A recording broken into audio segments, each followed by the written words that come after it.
My wife and I have been together for 8 years and she just gave birth to our first and last baby 2 months ago. Up until my wife got pregnant, my mom loved her. I'm not sure what is wrong with my mom or why the switch happened, but after my wife got pregnant, my mom started being very clingy to me and started avoiding my wife at all costs. Told everyone she wasn't excited about the pregnancy, etc. I threatened to go no contact with her when my wife was about 7 months along, and after that she snapped out of it for the most part and stopped being so ignorant. The comments 100% stopped, at least. Though she still was clinging to me. Now, a week ago my mom, my sister's husband and my sister's daughter, 12, came over for dinner. I prepared the meal. Before my wife could eat anything, our daughter got fussy, so my wife excused herself to go feed the baby and get her down to sleep. I thought I prepared enough, but apparently not, because my niece was still starving. She's 5 feet 5 inches and 190 pounds. I haven't seen her in a year and she was not that size then, so I didn't exactly portion in an extra 3 helpings for a child, so it's on me. I apologized and told her that I hadn't made any more and offered her crackers, as I was putting my wife's portion in the fridge. After that, I just went outside with my sister's husband to smoke a cigarette and shoot the breeze. Didn't think anything of it. But then I hear yelling from inside. When I walk in, my wife and my mom were screaming at each other. Apparently my mom, who saw me put my wife's food away, gave my niece my wife's portion of food. As I was walking inside, I heard my mom say, "Looks like you can afford to skip a meal," and slapped my wife's stomach. Right as soon as I get ready to step in, literally fast walking toward them yelling enough, my wife wins back and punches my mother square in the face and drops her. The whole house went silent outside of my mom crying and holding her face. I tell everyone to get the duck out. Immediately everyone leaves and my wife just turns toward the counter and leans with her hands on the counter and face down, eyes closed. I look at my wife and say, "You too, leave, now." She says, "Really?" She's crying at this point. I say, "I clipped you up." She packs up her and the baby and leaves. I text her that night and say I just need space. I need to decompress and come to terms with what just happened. She doesn't respond. The next 5 days I'm texting and calling and I get nothing. She shows up here today, so 8 days later, and hands me divorce paperwork and my baby and says, "Here, you have a bit to hang out with her while I pack. Where I'm breastfeeding, we can work out a visitation schedule that is either at your place or my mother's until she will take a bottle." I told her that's not what I want. I don't want to separate. I just needed time to process her punching my mother in the face. She said you needing time to process gave me time to process the fact that I refuse to be in this situation any longer. I defended myself. I initially felt bad and remorseful, but you making me leave when I needed you made me see more clear. I'm done. I'm sorry for what I did, but there's no fixing this. She refused to speak to me at all the rest of the time that she was here. My house feels so empty and I don't know what to do. Comment 1. YTA, you could have walked away and got space. There is no forgiveness because you kicked your wife and newborn baby out. Happy divorce day, and I honestly don't think that your wife will come back. Comment 2. Processing what happened is one thing. But not supporting your wife and kicking her out is another. Your mom is out of line. If you would have checked her a long time ago, it wouldn't have gotten to this point. Your mom treated your wife poorly because you allowed it. Even your mom's text that she sent you shows that she thinks that it's okay to disrespect your wife.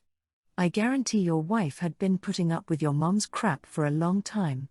She's had enough. You're not going to win her back. Comment 3. Your mom was disrespectful and horrible to your wife. She assaulted her and she defended herself and you kick her out. You are absolutely in a hole, YTA. You destroyed your own marriage. Congratulations. My parents divorced when I, 17M, was a baby. My dad had met his wife and decided he wanted to be with her and not my mom. It was messy, I'm sure. From the time I was 11 months old, my parents were sharing custody of me with an even 50-50 split for parenting time. Back when I was a baby/toddler and learning how to speak, my dad's wife thought it would be a good idea to taunt mom with the information that I had said mama for the first time at dad's house, and I had said it to her. I have seen the messages because my mom had a folder to prove a hostile co-parenting environment. My dad's wife told her that she was always going to be the first mama and the most important one since she got to hear it for the first time. Things were so tense between my parents, and it got bad enough that the court ordered they shouldn't have contact unless both parties agreed that way I wouldn't be caught in the middle. My mom asked my dad if they could both take me for my first day of school. He said no and said his wife was going to be doing it with him because she was my real mom. Dad's wife sent texts to my mom about the day and saying everyone was complimenting her on how great her son is, etc. She admitted they talked over me when I was going to say something about her and how I forgot about her after that. Stuff like that happened a lot, and my mom has this folder which proves it all. I read the folder when I was 12. My mom was upset that I'd found it, but also relieved that I knew what she had gone through with them. When I was younger and I felt uncomfortable at my dad's house because I could not mention mom at all, and they always talked about dad's wife being my mom. I told this to a person who interviewed me when my mom took my dad to court. My dad ended up losing custody for 2 years because of it, but won it back by talking classes assigned by the court. Then we got a new judge who refused to let me choose where to live at 14 and again at 16. This was even after saying nothing had really changed, they just got better at not leaving physical proof. But the judge wanted physical proof, texts, emails, letters. Last weekend I mentioned my mom to someone and dad's wife jumped in acting like I was talking about her. When we were alone I told her she knows I'm not talking about her and to stop it.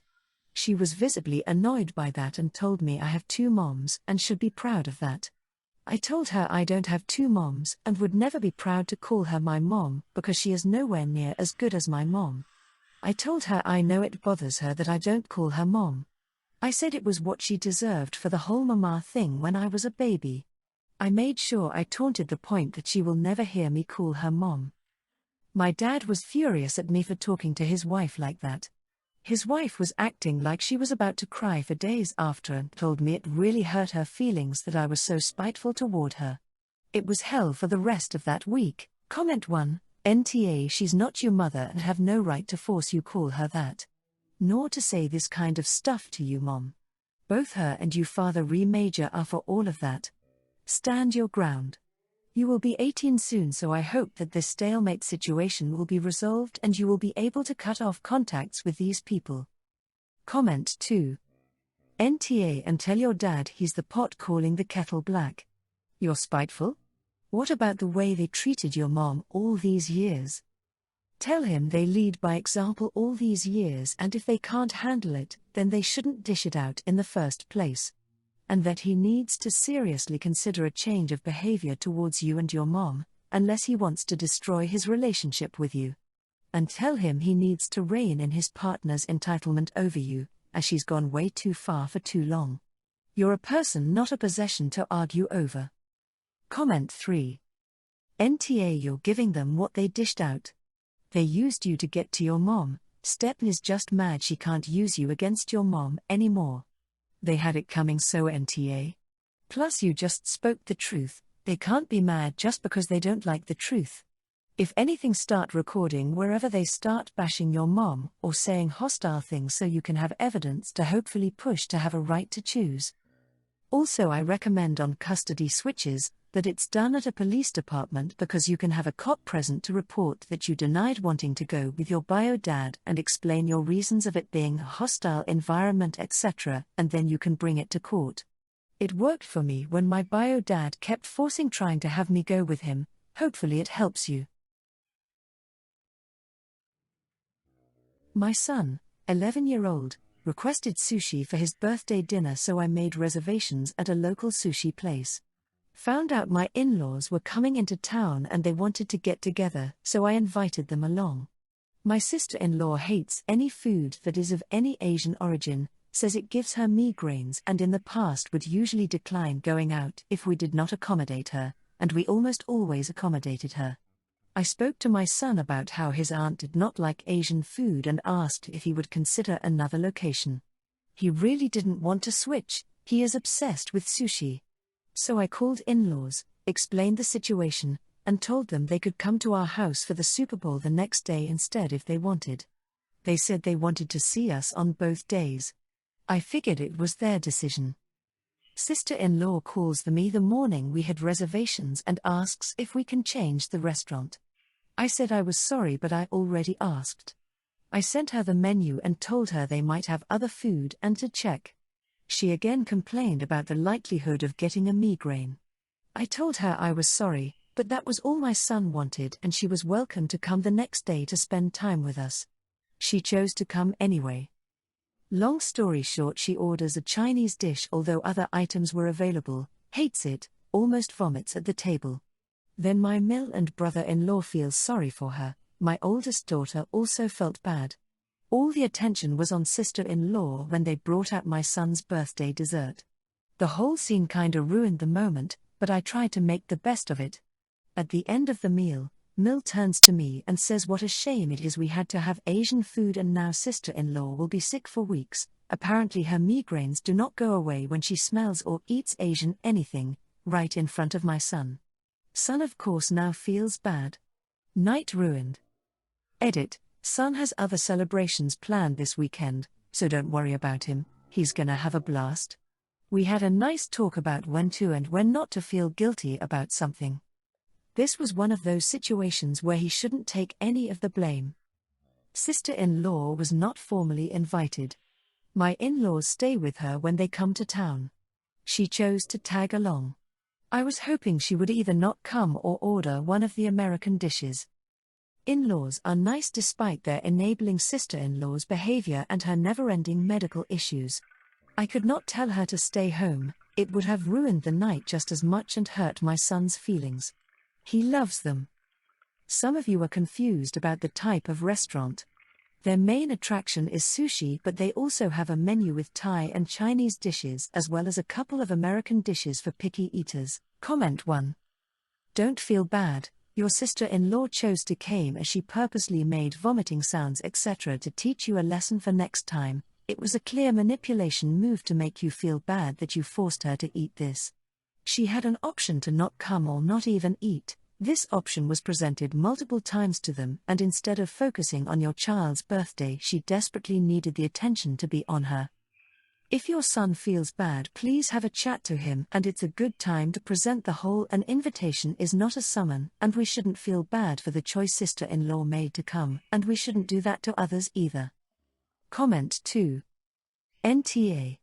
As a lifelong migraine sufferer, there is no way I'm going to eat or be around food that gives me a migraine. And I would never ever expect anybody to change the location where they're going to have a birthday celebration or any meal for that matter to accommodate me. Your sister-in-law made a stupid decision, and now she's paying the consequences. And she's most likely getting the migraines if she gets them from the MSG that can give people migraines. But if she really gets migraines, and they really last 2 weeks, there's no way she would have gone, let alone eat the food. Comment 3. NTA. It's his birthday and that's what he wanted. She had ample opportunity to try something else, just eat elsewhere and then join for a drink and cake, or not come. She created this situation, not you. Alright, so I'm in high school. I live in Massachusetts and was born and raised here. There's this girl Sophie at my school who's tried to be my friend since freshman year. She's nice enough I guess, but she will annoyingly try and speak for me about topics she really doesn't know about, and I feel like I'm a token for her to go off on some things because I'm black and Japanese and I'm being raised by my uncle and his husband, so I'm like a super valuable addition to her friend collection to validate her IDK.